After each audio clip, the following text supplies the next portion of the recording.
Okay, where was I the morning of 9/11/2001? Well, I was actually in a sales meeting at WKRC TV, and our general manager came in and interrupted the meeting and told us that a plane had hit the first tower of the World Trade Center. And we immediately turned on the TV that was right there in our conference center. And about that time, the second plane hit, and one of the other salespeople immediately jumped to the conclusion that ultimately ended up being right, that this was a terrorist hit. And of course we were all taken back and shocked at what we were seeing. It was quite traumatic, as we all know. All of America felt it that day, and I'll never forget where I was. Where were you?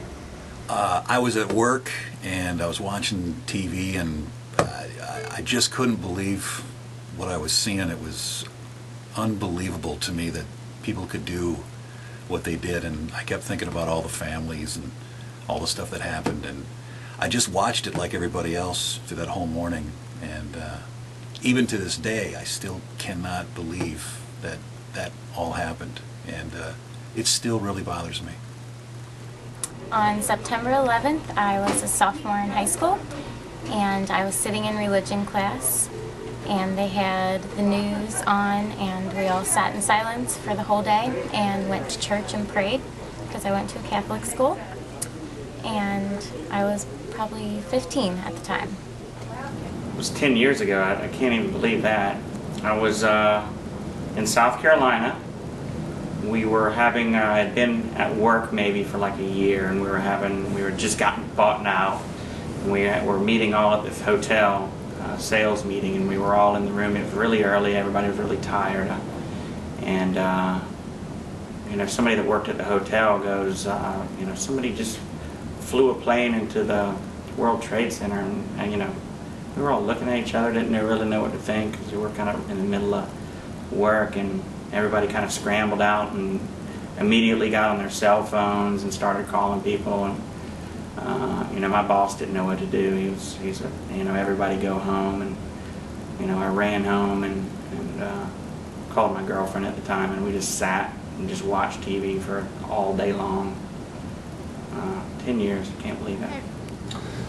Actually, I was in the office at work, and one of my coworkers walked by and said, "Hey, did you hear a plane flew into the World Trade Center?" And we were kind of joking about it, because we were like, how is it possible that somebody could fly a plane into the World Trade Center? And we had the radio station 700 WLW on in the office area, and then we just kept hearing more and more about how this was like a serious thing. We all got up and went to the TV and watched in one of the offices for about the next 2 hours. The second plane hit, and the one tower, the first tower crumbled, and the second tower crumbled. It was just, I mean, something you'll never forget.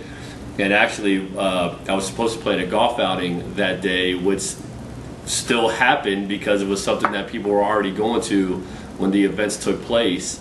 And the foursome I was with, we actually won a set of golf shoes, and I was just playing with some of those guys a few days ago, and one guy brought up that he's like, you realize we all have our 9/11 golf shoes on. So it was something I had not even thought about, quite honestly, in all those years. I forgot that that's when we had got them, but that's a day that we'll always remember. I mean, every year for the anniversaries, I watch all the specials and all the shows, and it's something that for someone my age, it would be the biggest thing in our lives. Hopefully that nothing is bigger than that.